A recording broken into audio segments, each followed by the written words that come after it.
Okay? First prediction, of course, is that the US will use ground troops.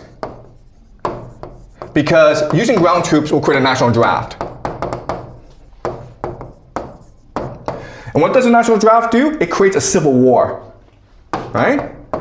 A lot of young people are going to refuse to fight in this war. And this is going to create protests. Then America will have no choice but to deploy the National Guard. And this will create the recipe for a lot of civil conflict in America. Okay? Another thing that will happen is because you use ground troops, you will lose the war, and then CENTCOM, which is the American military in the Middle East, will then transfer over to Israel. Okay? What's happening in this war is that the economies of the GCC are being destroyed. And that's part of the plan. Okay? Because for Israel to achieve the Greater Israel Project, it needs to absorb the GCC and parts of Turkey and parts of Egypt. Okay? So another way of saying this is that the GCC is basically finished. The intention is to collapse their economies and make them irrelevant. Right? The third thing we can expect is that Turkey will enter this war, and Saudi Arabia actually, will enter the war. Because you want to use this war to weaken opposition to these eschatologies as much as possible. Okay? So Turkey and Saudi Arabia will enter this war, and they will suffer tremendously because of their participation. All right. Again, the Al-Aqsa Mosque will be destroyed. Okay? And then you have the rise of Persia. Okay? The rise of Persia. Why is this important? Because you need the Islamic world to unite against Israel for the end of days. Right? So you don't mind if actually Iran wins this war, because by winning this war, Iran will activate its Persian identity. And this is important for eschatology because in the war of Gog and Magog, people are interpreting Gog and Magog, which will march against Israel. They're interpreting Gog and Magog to be Persia and Russia. Okay? Okay? Together they will march against Pax Judaica. Number 6 is that in Israel, you will achieve the Pax Judaica and the Greater Israel Project. Okay, so the Greater Israel Project and Pax Judaica are not the same thing, guys. Greater Israel is just basically the territory that the Israelis believed that God had promised their ancestor Abraham. Pax Judaica is a one world government, okay, based on AI surveillance and the mark of the beast. So what will happen is that Israel will use this war to expand its territory, and then what will happen is that capital, technology, will then start to flow to Israel in order to create the Pax Judaica. So think of companies like NVIDIA, Oracle, Microsoft, Google. Well, they'll probably transfer themselves to Israel because that is where the power will rest. Okay? So Pax Judaica. Then you will have Russia winning the war in Ukraine. Okay? And then return Greeks to Constantinople. Basically, another way of saying this is, it is possible that the Greeks go to war against Turkey, and then Russia supports the Greeks and return the Greeks to Istanbul. Okay? But then you're like, wait a minute, Turkey is a NATO member. Well, we can also expect destruction of Europe. Okay? The end of NATO, basically. So, this war in Ukraine, it's not just about Russia protecting its borders. This war in Ukraine is also meant to achieve Orthodox eschatology, to destroy Europe, to destroy NATO, so that Russia can achieve the third Rome prophecy. That means the destruction of Europe. So I will discuss the Russian-Ukraine war later on as we go along, okay? But what I'm trying to show you is that just by, okay, analyzing the most extreme eschatologies of different religious traditions, you can then, from this analysis, pick out points in which they agree. Okay? And at these points, you can figure out then how they will affect current geopolitics to make certain predictions about how the war will progress, about how the world will transform itself in the next 2 to 4 years. Okay? So this is called the law of eschatological convergence. It gives us tremendous insight into why things are turning out the way they are.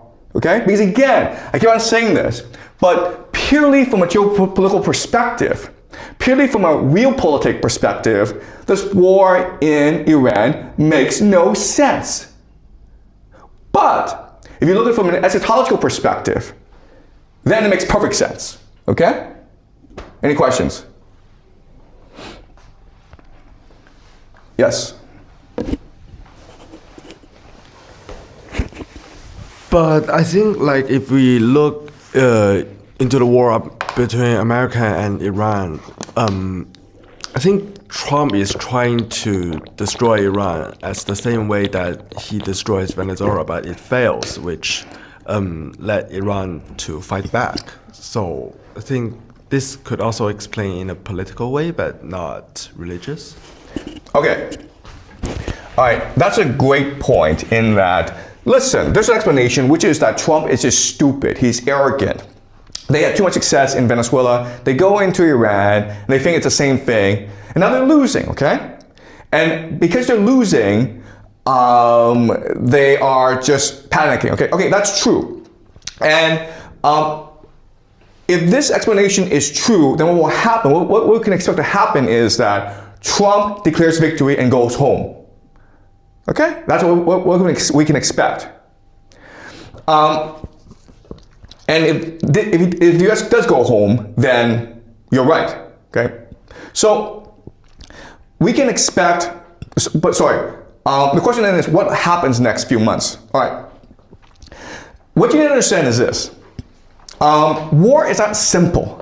Once you start a war, you can't end the war. All right? So let me explain really quickly why, okay? So you have Iran, and the main advantage that Iran has over the United States is the GCC cannot defend itself, okay? Because it's just a desert. And Iran, it's a mountain fortress, so it can shoot rockets, it can shoot drones at the GCC, and the GCC can't defend itself, okay? Before they thought these US bases could defend against Iran, but now you recognize these US bases can't defend themselves either, okay? All right, so the other thing that Iran did was close out the Strait of Hormuz. Okay, he closed out the Strait of Hormuz. And this is important because the GCC then exports oil to Asia and gets back food, okay? So the GCC basically requires the Strait of Hormuz in order just to survive, okay? Now, let's just say that US, Donald Trump's like, you know what, screw this. This is a stupid war. The Middle East is stupid. We're gonna go home, okay? What happens now? What happens is that Iran says to GCC, hey man, you attacked us. You destroyed our infrastructure. You destroyed our economy. You have to pay a compensation, okay? Right? Also, hey man, now we control the Strait of Hormuz, so if you want to use Strait of Hormuz, you have to pay us a toll. You have to pay us a tax. Right? So all this money of the GCC, before it's going to the United States to fuel the US economy, now where does it go? It goes to Iran. Right? That's a lot of money, man. We're talking about trillions and trillions of dollars. And what will Iran use with this money? It will use this money to repair its economy. So in 5 to 10 years, this is going to be an economic miracle. Where now Iran is able to industrialize really fast. And as a result, what's going to happen? What's going to happen is that if the United States leaves the Middle East, Iran becomes the superpower and controls the entire Middle East. Right? Now Israel has nuclear weapons. And so what's going to happen is that Israel and Iran will sign a peace treaty. Okay? But the United States won't be involved. The United States goes home, it doesn't get any money from the GCC, and what's going to happen to the US economy? It's going to collapse. Why? Because the entire US economy is based on the stock market, on finance, on AI, on investment from the GCC. Right? So the question then is, can the Americans go home? The answer is, no, they can't. Because if they go home, the economy is going to collapse, and the people are going to have a revolution anyway. So you're better off sending people to Iran than have the people in America cause a revolution, right? Okay? So you're right in that it's possible that Donald Trump made a mistake, but it doesn't matter if it was intentional or accidental. You have the same outcome. And strangely enough, this outcome that you have matches that, aligns with these different eschatologies in the world. Okay, does that make sense? Okay, all right. Any more questions? All right, okay, so we'll continue this next week, guys, okay?